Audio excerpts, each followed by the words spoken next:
हमारे साथ सोने चांदी पर बात करने के लिए अब रिद्धि सिद्धि के एमडी पृथ्वीराज कोठारी जुड़ चुके हैं। कोठारी जी नमस्कार, बहुत शुक्रिया साथ जुड़ने के लिए। आप कैसे देखते हैं सबसे पहले तो सोने के प्राइसेस को, क्योंकि जिस तरह की तेजी है, और मुझे याद है इस साल की शुरुआत में आपसे बात हुई थी, आपने कहा था तेजी है 4000-4500 के लेवल यहाँ पर देखने को मिल सकते हैं। अब हम वहां पर खड़े हैं, यहाँ से अब किस तरह की मार्केट सिनेरियो आपको नजर आती है? देखिए, सबसे पहले आपके दर्शकों को क्रिसमस की बहुत बहुत हार्दिक शुभकामनाएं। मार्केट बहुत थिन है, मार्केट में प्लेयर्स नहीं है जी। और थिन मार्केट के अंदर आप देखोगे तो अब अगर $10 गोल्ड बढ़ता है तो उसके सामने 50 सेंट चांदी बढ़ रही है। अगर $20 गोल्ड होगा तो मतलब 1:5 का रेशियो सिल्वर का हो गया है कि कोई सेलर मार्केट के अंदर है नहीं है। और जो हेज करना चाहते हैं वो इतनी मार्जिन, इतनी वॉलेटिलिटी में कोई हेज नहीं करने को तैयार है, क्योंकि मार्जिन M2M इश्यू हो जाता है। आप देखोगे कि सिर्फ 9 वर्किंग डेज के अंदर, सिर्फ ओनली 9 वर्किंग डेज के अंदर 30% सिल्वर ने ग्रो किया है, मतलब बढ़ी है सिर्फ 9 वर्किंग डेज में। तो आप देख सकते हो कि उसमें हेज करने वाले की क्या पोजीशन होगी। तो कोई मार्केट के अंदर एकदम थिन लिक्विडिटी है, हॉलीडे है, बहुत सी जगह पे हॉलीडे मोड पे है, लोग प्लेयर नहीं है, तो इसके लिए जहाँ खींचना है वहां पे खींच सकते हैं। अगर आप देखो तो $75 भी सिल्वर आए तो कोई बड़ी बात नहीं है। गोल्ड $4600-4700 आए तो बड़ी बात, बट इसके सामने अगर आप देखोगे तो फिजिकल में हर जगह पे डिस्काउंट है। अगर आप दुबई में देखोगे तो $40 डिस्काउंट है, 2% सिल्वर डिस्काउंट है, इंडिया के अंदर $30 डिस्काउंट है। मतलब हर जगह पे गोल्ड अभी डिस्काउंटेड प्राइस पे चल रहे हैं। तो फिजिकल डिमांड कहीं पे है नहीं है, और सिर्फ जो भी है डिमांड है वो इन्वेस्टर की डिमांड है। अगर आप देखो तो ETF के अंदर सिर्फ बाइंग हो रही है थोड़ी बहुत, बाकी कहीं पे कोई डिमांड है नहीं। तो मुझे लगता है कहीं ना कहीं इस प्राइस से अच्छा खासा करेक्शन आना चाहिए। अगर 9 दिन में 30% बढ़ सकता है तो उसमें करेक्शन 10-20% का आ भी सकता है। लेकिन कोठारी जी, जो चीज यहाँ से 100% गेन दिखाती है, अगर वो समझिए 50% का मुनाफा वसूली भी देती है तो भी हम गेन्स के सिर्फ आधा ही पहुंचेंगे। क्या आप ये मान के चलें कि ये हायर हाई सोने चांदी में अब एक नॉर्म है आगे? देखिए, अभी 1,80,000 अगर आप चांदी का कहेंगे तो उसका बॉटम प्राइस में गिन रहा अभी। और सिल्वर में 1,20,000, 1,18,000, 1,20,000 इज द बॉटम। अगर करेक्शन भी आता है तो उसके आसपास में आएगा। तो मुझे नहीं लगता है कि, और आगे चल के अभी बजट भी है, फर्स्ट फेब को बजट है, तो उस हिसाब से मार्केट और स्लो डाउन होगा। उसके बाद में मार्च एंडिंग आ रहा है तो सिर्फ बुक्स अकाउंट का उसका सब सेटल करने का रहेगा, क्योंकि लास्ट ईयर का 70,000 का बुक्स का प्राइस था और इस साल पे 1,35,000 का होता है। तो बुक्स में भी बहुत बड़ी प्रॉब्लम आ रही है जो इसके पास स्टॉक है। तो उस टाइम पे मार्च में भी कुछ खास लेवाली नहीं होगी, और TRQ आ रहा है तो उसके हिसाब से 1% ऑलरेडी डिस्काउंटेड है। तो मुझे लगता है ना कहीं मार्केट मार्च तक थोड़ा स्लो डाउन रहेगा फिजिकल डिमांड में, गोल्ड में, सिल्वर में। और आप देखोगे कि ह्यूज लॉन्ग पोजीशन एक्सचेंज के अंदर लोग लेके बैठे हैं। रोल ओवर आप देखा 33,000 रुपया हो गया था। तो कहीं ना कहीं बहुत ह्यूज लॉन्ग पोजीशन लेके लोग बैठे हैं, प्रॉफिट टेकिंग कर नहीं है। और जिस दिन प्रॉफिट टेकिंग आए उस दिन मुझे लगता है एक ही दिन में 10 से 12% प्राइस का करेक्शन आ जाएगा। बट कोई सेलर फिलहाल अब कहना मुश्किल है, क्योंकि कोई सेलर इस थिन मार्केट में है नहीं, और इसके आगे अभी सब हॉलीडेज आ रहे हैं। तो मेरे हिसाब से जनवरी फर्स्ट वीक के अंदर, और फिर 2 कट्स का भी आ रहा है कि 2 US कट करेगा। फिर आपने देखा होगा टीथर जो वर्चुअल करेंसी, क्रिप्टो करेंसी है, उन्होंने 110 टन गोल्ड को बाय किया है, 110 टन, जो मार्केट के बाहर है, जो अपन कल्पना ही नहीं कर सकते कि जो लोग नहीं खरीद रहे वो खरीद रहे। तो इस तरह से गोल्ड और सिल्वर मैंने आपको पहले कहा था कि सिल्वर हम लोग चाहते थे कि ये प्राइस 2000, हमारे ऐसे धारणा थी कि ये प्राइस 2026 के अंत तक आना चाहिए, वो तो 2025 में ही आ गया।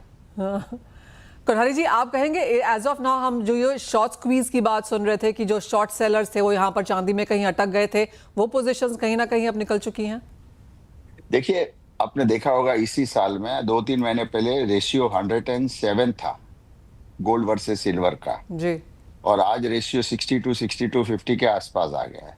मतलब वॉलेटिलिटी आप देखिए कि 3 महीने के अंदर 107 से 62.5, मतलब $40 से लेके $72 पर सिल्वर है, और गोल्ड देखिए आप उसमें $200-300 ही डाल। तो कहीं ना कहीं मुझे लगता है कि नो डाउट है, रेशियो है इसमें। देखिए, शॉर्ट सेलर आम तो खड़ा नहीं रह सकते, बट जो नो डाउट जो बैंक है, बड़ी बड़ी हाउसेज, फंड है, वो कहीं ना कहीं शॉर्ट के अंदर इसके हुए हैं। बीच में आपने देखा होगा लीज रेट बढ़ गई थी, फिर अभी कहते हैं कि फिर से शट डाउन जो जनवरी तक एक्सटेंड किया है उसमें फिर वो 232 लगा देंगे तो जिससे सिल्वर 30% ड्यूटी हो जाएगी। तो इस तरह जी से कहीं ना कहीं बातें आती रहती है। पर फैक्ट यही है कि फिजिकल मूव कर रहे हैं लोग, सब बाय करके रख रहे हैं, कोई सेलर मार्केट में है नहीं है और प्राइस किसी भी तरफ जा सकता है। इसमें कोई प्रिडिक्ट चार्ट दूसरा कोई नहीं, एक्सट्रीमली ओवरबॉट था और अभी है, और फिर भी गोल्ड सिल्वर दोनों बढ़ रहे हैं। इंडस्ट्री के बारे में अब यहाँ पर बात करना चाहूंगी। जिस तरह से प्राइसेस बढ़े हैं, ऑफ कोर्स ऑन बुक्स यहाँ पर अच्छा नजर आता है, लेकिन टैक्सेस जहाँ तक है, अब मार्च एंडिंग में किस तरह से बुक्स यहाँ पर देखने को मिलेंगे। काफ़ी सारे ज्वेलर्स ये भी कह रहे हैं कि जॉब वर्कर्स को सोना चांदी देने में अब थोड़ा सा रिस्क लगता है कि लेके ना चले जाए। वर्किंग कैपिटल यहाँ पर बढ़ती हुई नजर आई है। अनफिक्स्ड में लोगों ने यहाँ पर सोना चांदी लिया हुआ है। कैसे देखते हैं इंडस्ट्री को यहाँ से आगे? देखिए, लोगों को लगता है कि सोने के प्राइस बढ़ने से आप लोगों को काफी फायदा है, पर ये बात सही नहीं है। लोग देखिए, आपने देखा होगा दिवाली और दिवाली के पहले से जो वीक होता है उसमें सिर्फ और सिर्फ इन्वेस्टमेंट डिमांड थी। आपने कहीं पे भी देखा नहीं ज्वेलरी की इतनी डिमांड कहीं पे भी, और आज भी इन्वेस्टमेंट ही डिमांड है। लोग जो रह गए हैं वो भी बोलता है मुझे सोना खरीदना है, चांदी खरीदनी है। जो लोग नहीं खरीदना चाहते हैं, अगर आप देखोगे बैंक के अंदर एफडी का 7% आता है और गोल्ड और सिल्वर में क्या रिटर्न दिया आप खुद देख सकते हो। तो लोग बाग सब उसकी तरफ ज्यादा झुक गए हैं, जो मुझे उसी का फियर रहता है। और अगर आप देखोगे books of account last calendar this financial year में हमने 60 आई थिंक 70,000 के आसपास का प्राइस था। इस टाइम पे 1,35 का रेट है। तो उसका डिफरेंस इतना है। जो फीफो मेथड यूज नहीं करते हैं उनके लिए बहुत प्रॉब्लम है। जो वेटेड एवरेज प्राइस करते हैं उनको स्टॉक, उनके लिए बहुत दिक्कत आ रही है कि बुक्स को कैसा उसको करे, क्योंकि जो सेल नहीं है तो उनको लिक्विडिटी क्राइसिस रहेगा। करेक्ट। तो ये सबसे बड़ी हमारी प्रॉब्लम आ रही है मार्केट के अंदर की। जो वेटेड एवरेज प्राइस से हम लोग ट्रेड करते हैं उनके लिए सबसे बड़ी दिक्कत आ रही है, और जो फीफो मॉडल यूज करते थे उनके लिए उतनी दिक्कत नहीं है। ज्वेलरी डिमांड कैसा लगता है आपको कोठारी जी? पिछले साल के मुकाबले कितनी कमजोर है इस साल? देखिए, नो डाउट जो लोगों ने इन्वेस्टमेंट डिमांड किया है, अल्टीमेटली अगर कोई फंक्शन आता है या कोई हो, अभी आजकल कस्टमर बहुत स्मार्ट हो गए हैं। उनको पता है कि गोल्ड के सामने एक्सचेंज करके मैन्युफैक्चरिंग चार्जेस देके हम माल ले सकते हैं, वेस्टेज और मैन्युफैक्चरिंग चार्जेस। तो गोल्ड, अभी लोग गोल्ड के अंदर ज्यादा ध्यान देते हैं, क्योंकि कोई भी ज्वेलरी खरीदते हैं तो नो डाउट है अगर 10-20% उसका लॉस आ जाता है at the time of selling के टाइम पे, मैन्युफैक्चरिंग कॉस्ट उसकी लगती है। और रही बात है कारीगर को है, लोग जो हम लोग यहाँ पे हमारी ट्रेंड है कि 1 महीने क्रेडिट पे माल देते हैं, तो वो कहीं ना कहीं अभी बहुत काफी रिस्क हो गया है। अभी आप चांदी देखोगे 2 लाख रुपया 25,000, हमें खुद डाइजेस्ट नहीं हो रहा। 2,25,000 किसको बोलते हैं? और गोल्ड 1,40,000 रुपए का प्राइस आज हो गया है गोल्ड का, 1,40,000 के ऊपर ट्रेड कर रहा है। तो 1,40,000 एक दिमाग में बैठता नहीं है और लोगों को पहनना मुश्किल हो जाएगा। तो कोठारी जी, ये मान के चलें कि 30-40% की गिरावट ज्वेलरी में यहाँ पर होगी? ज्वेलरी में होगी, नो डाउट है, बट ऐसा ही है कि जिसको जो इस साल में आपने देखा होगा शादियां भी काफी ज्यादा थी जी।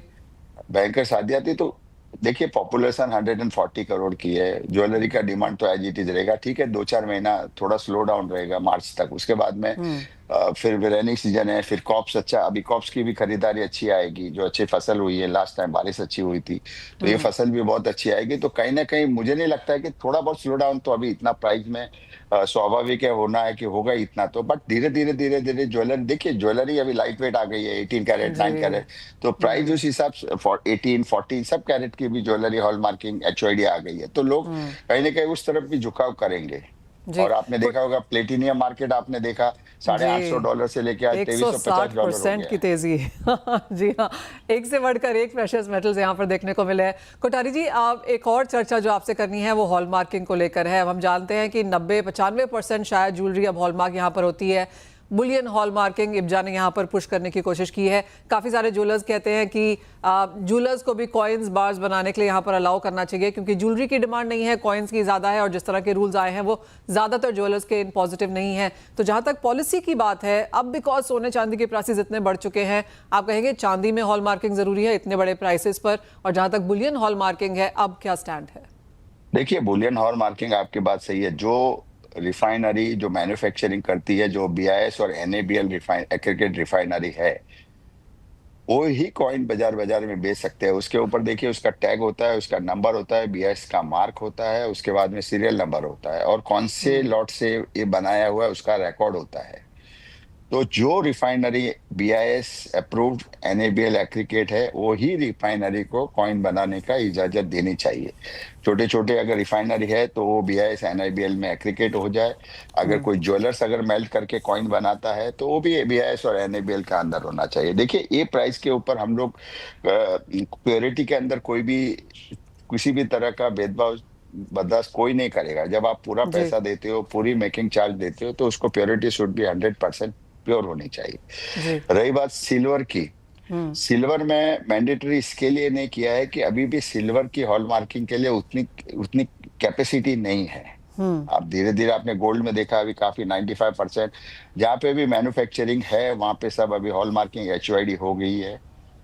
तो जहाँ पे नहीं है हॉल मार्किंग वहां पे भी HYD करके माल जो मैन्युफैक्चरिंग के वहां से लेंगे तो नो डाउट वो तो हॉल मार्किंग करके ही आपको देगा।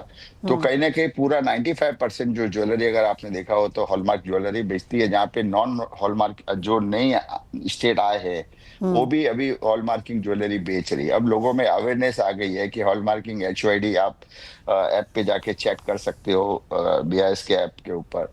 तो उसमें भी लोगों को अवेयरनेस आ गया। तो मुझे लगता है सिल्वर हॉलमार्किंग मैंडेटरी होने में थोड़ा समय लगेगा। अब उन्होंने मैंडेटरी कंपलसरी नहीं किया है कि अपन जब जैसे जैसे धीरे धीरे धीरे सब जगह पे हॉलमार्किंग के सेंटर सिल्वर के लिए हो जाएंगे तो जी मुझे लगता है सिल्वर को भी मैंडेटरी हॉलमार्किंग करनी चाहिए। भले HYD हॉलमार्किंग ना करे बट एटलीस्ट उसको हॉलमार्क कंपलसरी कर देनी चाहिए।